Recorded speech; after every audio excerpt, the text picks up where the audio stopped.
So this is the story of the very first time I ever performed stand-up comedy in front of an audience. In my hometown, there was a coffee shop that every other Tuesday would put on open mic nights. Now, when I was in a band, I would perform music there too, so I was a known face there already. Now, it's the end of May 2013, and after a long day of recording and editing shitty YouTube Let's Plays, I met up with some friends and it just happened to be during one of them open mic nights. Now, full admission, there was alcohol involved, so my sense of judgment and inhibition was teetering to say the least. I went up there and told a few relatively clean jokes, but the way I saw it, it was after 9 p.m. on a Tuesday night. Most of the families and kids were already gone. At this point, it really is just 20-somethings and up still there, so I felt it was safe enough to tell a joke that kinda went too far. So, do y'all know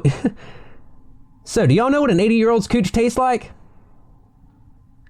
Depends. And it killed! That shit got a huge laugh! But not even 15 seconds later, the MC comes up and yoinks the mic out of my hand and wraps up for me. I wasn't even done! Anyways, he goes, "The manager wants to talk to you right now. She's pissed." And I go up to the bar and sure enough, there's this middle-aged, super uptight woman who is fuming.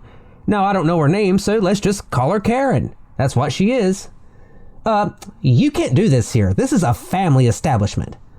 No, I tell her just what I just told y'all. It's late enough. Most, if not all, the families were gone. That's not good enough for her, though. Yeah, no, you're not welcome to do this anymore. Please leave. I actually got banned from performing there. Joke's on them, though. The place went out of business like 3 months later. And here I am today, still making fucked up jokes. Who really won here? Now, I plan on pitching a new reality show to the good people at A&E. Think Cops or Live PD, but instead of following around police officers with a camera crew, it follows around a group of regular, everyday DoorDash drivers and documenting some of the strange misadventures these people go through on a daily basis. I call it Keeping Up with the DoorDashians. Hell, that's not even my $1 million idea. Now, to tell you my $1 million idea, let's cast our minds back to the distant year of 2010, when they repealed Don't Ask, Don't Tell in the military. If you're too young or dumb to know what that was, Google it. The very day that law passed, I was in the car with my dad listening to Rush Limbaugh lose his absolute mind, going on and on about, this is the end of our proud army as we know it, and doing his usual fear-mongering. I, for one, didn't give a shit, but it did spark the $1 million idea. Okay, imagine an HBO dramedy, set on an aircraft carrier in international waters. It tells the story of two gay lovers who must now navigate the world after this law was repealed. And you'd have an ensemble cast of different characters who also serve on this ship, and the most notable of which was the base commander, who you learn pretty quickly is this massive homophobic prick and makes life hell for the two main characters, only to find out at the end of the very first episode that he himself was a deeply closeted gay guy. The rest of the season would have revolved around that revelation. I know I only ever wrote the script to the first episode, but I did have a plan for the rest of the season. Now, there's absolutely no chance in hell that show could ever be made today, especially not by a straight white guy from North Carolina in the year of our Lord 2023. Hell, I'll probably get canceled just telling y'all about this. Anyway, the show is called Soaking Deck. So you know what the key to comedy is, don't you? Timing. Fuck am I doing with my life? A few years back, I took this road trip to this little town outside Butte, Montana. Now, I have some distant family up that way, and I went to stay with my 7th cousin 3 times removed, this guy named Nathaniel. Now, Nathaniel was a fuck-up, and that's putting it nicely. He lived in a shack out back of his people's farm, and he had this bunk bed in the corner. He slept up top, while the bottom bunk was littered with everything from crushed beer cans to moist Playboys. Even if I hit rock bottom, I ain't ever sleeping on that bottom bunk. So I brought one of those fold-away military cots and slept in that fucker for the few nights I stayed there. Wasn't exactly the lap of luxury, but shelter is shelter. One day, Nathaniel tells me he needs to take a ride to the city. Butte, Montana, mind you. And I'm like, why? It's like an hour away. Why the fuck do we need to go there? Turns out he has a plug there, and he's been dying for a re-up. Alright, when you put it that way, sounds good to me. He and I ride up to Butte and roll up to some boarded up crack house. What the fuck did I get myself into? Okay, well, he tells me to just stay in the car, he'll be back in like 10 minutes, and if he ain't back by then, just make sure he's alright. Fine. 20 minutes pass and I'm still sitting in the driver's seat like, what the fuck is going down here? I finally get out the car and nervously walk up to by far the shadiest fucking building I've ever seen. And keep in mind, I'm staying in a shack an hour away here, so that's really saying something. Now, one of the windows on the side wasn't boarded up, and the blinds were ripped down, so I could look inside. What I saw, I can never unsee. I saw Nathaniel, ass up, with the plug ramming a plug into his ass. That's right, people, the Butte Plug was ramming a butt plug into poor Nathaniel. I got back in the car, sped off, got my things, and fucked all the way out of Montana. I am never going back there. This might be hard for some of you to believe, but I'm a weird guy. I am constantly at war with the voices in my own head. I have 13 different personalities. None of them like each other, none of them get along, and they're all asses. One's a smart ass, one's a dumb ass, one's a wise ass, one's a jackass, one's a goof ass, one's a fat ass, one's a half ass, one's a candy ass, one's a hard ass, one's a horse's ass, one's a piece of ass, one's a sorry ass, and then there's this ass. Now you can't see it, but I'm pointing at myself here. And the other night, I done went and had me one of them epiphanies.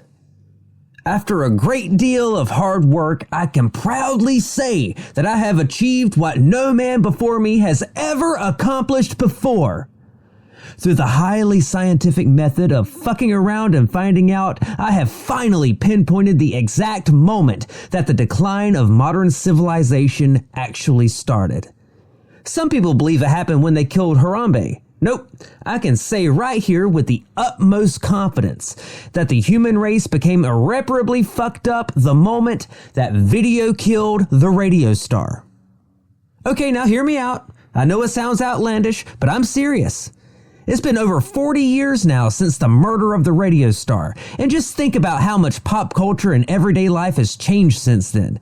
Cable, satellite dishes, the 24-hour news cycle, dirty movies on pay-per-view, whatever the fuck Jerry Springer was doing, and now we're waist deep in the streaming age with on-demand television. Literally everything you could ever think to watch right there at your fingertips.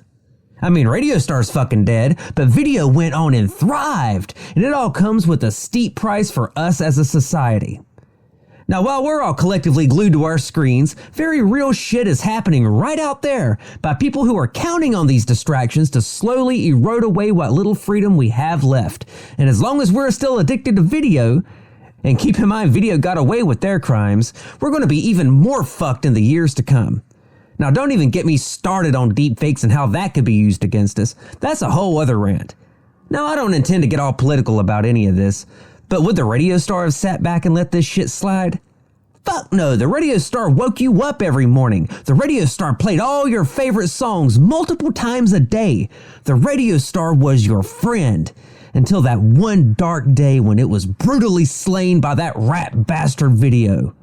I mean, isn't there enough senseless violence in this world? What the fuck did the radio star even do to deserve that fate? Can we all just take a moment of silence in memory of our fallen hero, the radio star? So, what the fuck is up with cheese anyway? Has anyone ever actually taken the time to, think about this? You'll find that when you do, you'll soon realize that cheese really doesn't make a whole lot of sense in nature. I mean, where do you even start with this? There are so many different races of cheese out there now, and shit, it's the 21st century. With the rise of veganism, now we have artificial cheese, man-made cheese. It's gotten entirely out of hand, and I say this as an avid consumer of cheese. And then you find out it comes from a cow's titties. Like, what the fuck? Plot twist, people. Who exactly was the first person to discover this? And how did they discover this? Old Farmer Brown in bumfuck Oklahoma get a little too overzealous with Big Bessie? I mean, let's face it, humans really are the only creatures on the planet that will not only farm, but willingly consume the milk of another creature, really just because we can. Talk about a power play. I mean, if we're really so concerned about farming animals and the ethics of it all, why don't we go for a more humane alternative? Farming titty milk. Seriously, how much more eco-friendly can you get? People donate blood, plasma, sperm, even their own organs. What's the big fucking deal about donating titty milk, ladies? It should be empowering. When I win the lottery, I'm sinking all my money into opening the world's very first titty milk bank. And together, ladies, we can save the world! I was cool once. No, really, I was. Lasted about 6 hours. Now let's travel back in time to late November 2007, and I'm hanging out during my buddy's band practice one night, taping them playing the same song several times, over and over and over with my video camera. That'll be important later, so we'll come back to that. Shortly before this night, the band signed up for our high school's annual talent show. It's a 3-piece band, drums, bass, and guitar, and the guitarist sings too. And they're trying to perfect this one song called Fear to play for it. Now, the talent show happened after school later that week, and those guys did so well, they were invited back to perform the song again, this time in front of the entire student body. Now, on the last day of the semester, the school puts on this pep rally in the auditorium. It's coming up in a couple of weeks, so there's plenty of time to prepare for it. It's a pretty big deal for them. Now, at this point in the story, I'm merely just the friend of the band that videotapes their rehearsals. On the night after the talent show, we all met up again, and that's when the bassist drops the bombshell. He can't perform at the pep rally. Now, he has a valid reason for it, and there's no heat on him whatsoever. It was just one of those unavoidable roadblocks that happens sometimes. Understandably, the band was bummed. Hell, I was bummed. Now, if you ask me, the bass is a very important aspect of any band. Rather than let them go on as a 2-piece bastardized version of that band, especially considering how hard I've seen them work to get the song perfect, my hand involuntarily shot up and I volunteered myself as tribute. They actually went for it. However, there was one major obstacle. I didn't know how to play the bass. Now, I didn't think this through at all. Luckily for me, my dad used to play in bands when he was my age and has a healthy collection of instruments. I knew I could come to him for help here. Now, this is where all those rehearsal tapes came in super handy. I was able to play those recordings back, and my dad lent me his bass and showed me how to play the song. The song isn't even that complicated, but I spent about 2 hours every single day playing the same 4 notes over and over. D, C, G, F. I got it completely memorized. The one thing I could not prepare for was overcoming crippling stage fright. I had never performed music in front of an audience before, ever. This was the very first time. Not just that, but the audience is made entirely of people that I grew up with, and people I have to face if I fuck this up somehow. Now, just because I volunteered to fill in doesn't mean I'm part of the band in the school's eyes. This has to get cleared with the powers that be, and this is slightly easier said than done. The guy who organized the talent show was a math teacher, and I have no clue where his classroom actually is, so I have to flag him down in the hallway one afternoon. I explain the situation as best as I can, and he says he has to run it by the committee, and he'll get back to me in the next day or two. Next day comes, and I have to once again hunt him down in the hallways between class. Now, I managed to find him, and he gives me the verdict. I'm in. This is when the weight of the whole thing hit me. Shit just became real, y'all.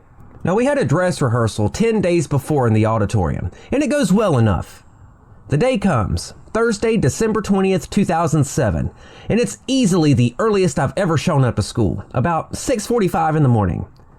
I was an impatient ball of nerves the whole day. Now, I helped unload all the gear in and got it all set up, and because I was part of this pep rally, I got to skip all my classes that day.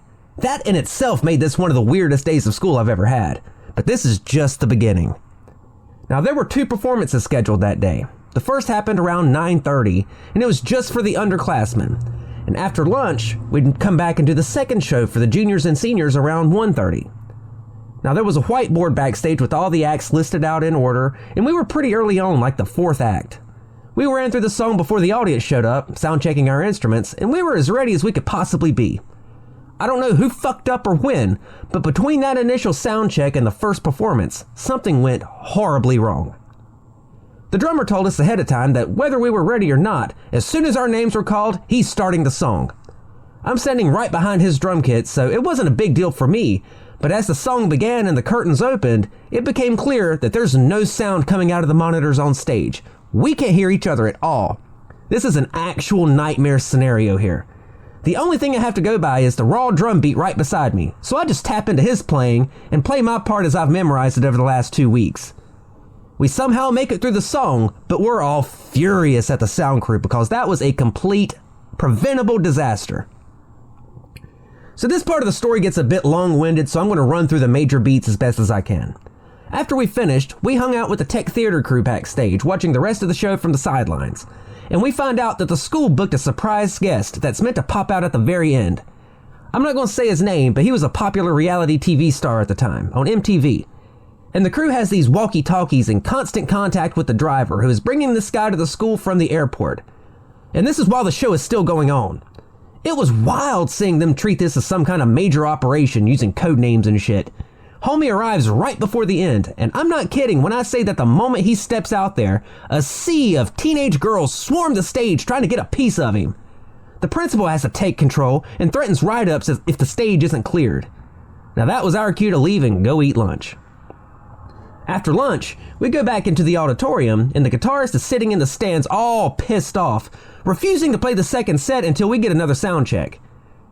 And here comes like an hour-long goose chase trying to track down the director, who finally grants us a sound check mere minutes before the second show. Wow, we sound so much better. Our monitors are working, we're good to go. This is where the story takes an unexpected turn. So while the reality TV guy was the big attraction for the first show, they had a second special guest booked for this one, who was someone that actually did go to our high school, and later went on to become a successful music producer in California. He arrives and immediately hijacks the entire show. Producer man spends nearly the entire 90 minutes of this pep rally trying to hype this crowd up with his own antics. I'm pretty sure nobody actually knows who he is, and here he is acting like he's hot shit and steamrolling over everything. The entire crew backstage is scrambling to figure out what the plan is here. The whiteboard basically got wiped clean. Entire acts are being told along the way that they're not going on, and the band and I are sitting here wondering if we're even getting our shot here. No attempt is being made to rein producer man in and tell him he's taking too damn long. Finally, like 10 minutes before the end of the day, the director comes up to the band and asks us how long our song is. We tell him like 5 minutes, and they tell us that we're going on last if we can just maybe shorten the guitar solo or something. Yeah, nah, we ain't shortening shit. Producer man finally fucks off the stage and it's our time to shine. And we fucking killed it! 5 of the greatest minutes of my life! When the song was over, we got hit with our very first standing ovation, and moments later, the bell rings and school is dismissed. When I got home that day, my dad actually gifted me the bass guitar that I used, telling me that I earned it. I still have it to this very day. Now, of course, that was the last day of the semester, and after the winter break, like 10 days, everyone forgot all about it. So my popularity was reset back to normal, but for those few hours, I was never cooler. My dad was an interesting character. All throughout my life, he would tell me all sorts of wild stories about his younger years. I want to tell you a couple of my favorite stories, including some I witnessed firsthand. Now, to give you some background, he spent about 9 years in the Army, stationed in a bunch of different places over the years, including Colorado Springs, Fort Benning in Georgia, even Stuttgart, Germany for a couple of years, among other places. Now, the first story I'm going to tell happened sometime around 1974, at the beginning of my dad's military career. He went in for his first physical, and he decided he was going to prank the receptionist. Now, you know, they had the sign-up sheet at the front desk, you sign your name, and this little old lady would call you when it's your turn to go to the back. So, of course, he writes his name, but right above it, he writes, first name Jack, last name Mehoff. Classic. So now he waits, and as the lady is reading off each name, he's getting more and more giddy. Now here's where it gets good. Just before it's Mr. Mehoff's turn to get called, shift change happens, and the old lady retreats to the back to be replaced by a big hulking black man, who proceeds to read off the next name with gravitas. Mehoff! Mehoff! Jack Mehoff! Mehoff! And this goes on for way too damn long, to the point to where everyone in the waiting room is laughing hysterically. And that's when the guy realizes the prank and throws the clipboard to the ground and storms away in a rage. Honestly, I don't know if he ever came back or not. Now that happened at the beginning of his time in the Army, and this next story happened right at the end. It's now 1983, and my dad, now a sergeant, is less than a month away from discharge. By that point, he managed to land a cushy office job as a janitor. His direct superior was a sergeant major, and he made my dad's life a living hell with menial tasks to do just because he had the authority to do so. So my dad used his newfound janitorial powers for petty revenge. Now, side note, this was the 80s. Porn wasn't nearly as widely or easily accessible as it is today. Back then, you'd have to go to a gas station or some seedy sex shop or somewhere like that and buy magazines over the counter. They were usually sold in white sleeves, sometimes in packs of like 3 or 5, and you never quite knew what you were going to get. It was like a mixed bag, and sometimes they'd slip in gay porn. Rather than simply toss those gay porn magazines away, my dad had a secret hiding place he'd stash them. Sergeant Major's desk. Of course, my dad had the keys to all the offices, so it was easy for him. After hours, he'd just stash them away, and it'd be out of his hands. A few weeks later, and my dad is now 3 days away from discharge. He is approached by Sergeant Major's direct superior, who requested access to the guy's office. At this point, weeks have passed. My dad wasn't even thinking about those magazines. And of course, Guy opens up the desk and finds the secret stash. He just looks at my dad with a look of total disbelief, shock, and horror like, "Whoa, I didn't know Sergeant Major was into this." My dad suppressed his own panic and played dumb, knowing he's just ruined the reputation of the man who just gave him so much shit for so long. And he got away with it, thinking he'll never see Sergeant Major ever again. This is where I come in. 20 years pass. It's now the summer of 2003.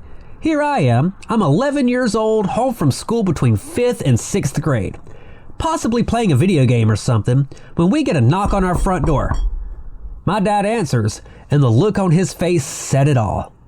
It is something I will never forget as long as I live. I mean, he is white as a sheet, as if he's seen a ghost. Turns out, old Sergeant Major moved into the house at the end of the street, and here he is at our front door. Now, after the fact, my dad admitted to me that he was thinking, "Oh shit, oh fuck, oh fuck, oh shit, oh fuck, he's found me. He found out about the queer books. He's tracked me down. Now he's come to kill me." That's not what happened at all. He came to invite us to their church. I met this man, and he could not have been nicer to me. Of course, my dad never admitted anything, and he took that secret to both of their graves. I'm pretty sure it's more than safe to tell that story now, all things considered. Now, the third story is my personal favorite, just because I witnessed it all firsthand. It's now 2006, and we are getting ready for a road trip to Asheville for a concert that night. My dad stops at the bank to withdraw some cash for the occasion. Now, you know those tubes in the drive-thru lanes with the capsules that get sucked up and the door closes over it? Now, my dad was just ever so slightly too late moving his hand out of the way, and his fingers got stuck in the metal door that closed. For the next 2 minutes, all anyone within a mile's radius of this bank could hear was my dad screaming, "Oh goddamn, oh goddamn, oh goddamn, oh goddamn, oh goddamn, oh goddamn, oh goddamn, oh goddamn, oh goddamn, oh goddamn, oh goddamn, oh goddamn," while the poor bank tellers inside were just scrambling to get their shit together. Eventually, of course, the capsule comes back down, the door opens, and my dad's bloody stumps were freed. On the little speaker, the poor bank teller just goes, "Sorry," and my dad snaps back, "Sorry, Zash, you about took my fucking fingers off," and he speeds off into the sunset. Man, I miss that guy. This is not only the best story I have, but perhaps the most important, just because this directly led to a close friendship that lasts to this very day. Thursday, April 24th, 2008. I'm a sophomore in high school, only 16 years old. The year before, I met and started a band with the villain of this story, whose name I can't even bring myself to say, so instead we'll call him Shithead Scooty. Now, just a few days prior to this, Shithead Scooty received a boat from his dad in Texas, and he was super eager to take that bad boy on the water for the first time on his own. To give some background, in my hometown there's a place called Moss Lake, and it's a fairly large body of water, perfect for fishing and boating. Shithead Scooty invited me to hang out with him and his other friend Kevin, someone I knew of but didn't actually know, on this boat after school. Now, this boat had a renewed license and everything, so we were all led to believe everything was Gucci. Do the kids still say Gucci? Anyways, this was a school night, mind you. This is important, keep note of this. 6 o'clock, we get to the lake. Plenty of time to enjoy the water. It kicks ass at first. We're having a great time, fucking letting loose and zooming along the lake without a care in the world. We eventually come to a stop, drop the anchor, and just chill and chat for a bit. Kev and I get to know each other and immediately hit it off, and it's generally a good fucking time. For now. It's getting close to sunset and it's time to head back. Shithead Scooty goes to crank the boat. Nothing. Now both Kev and I are just like, call for help. But this motherfucker's pride takes the better of him and he insists that he can crank the motor manually. Doesn't happen. Now the next option is he takes out some oars and commands Kev and I to row against the current, which we attempt to do for several minutes to no avail whatsoever. We're just going in circles here.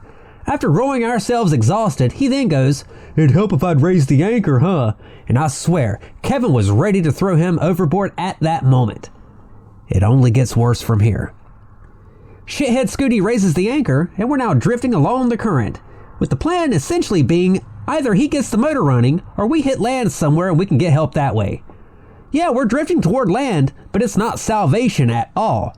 It's a random island in the middle of this lake, lined all the way around with some pissed off ducks that are screaming and ready to take our fucking heads off the moment we get close enough. So the paddling resumes. We just barely managed to scrape past Roofless Duck Island, but we drift into the part of the lake that has caution buoys floating, telling us to stay away, and Shithead Scooty drops the anchor again. At this point, it's well past sunset. We've lost pretty much all daylight, and all our phones are either totally dead or close to it. This is a dire situation here. Kevin is seething because his mom straight up told him before that if this exact situation happened, don't even bother calling her because she ain't helping. And Shithead Scooty is dead set on fixing this fucking boat himself, refusing to give in until it starts raining.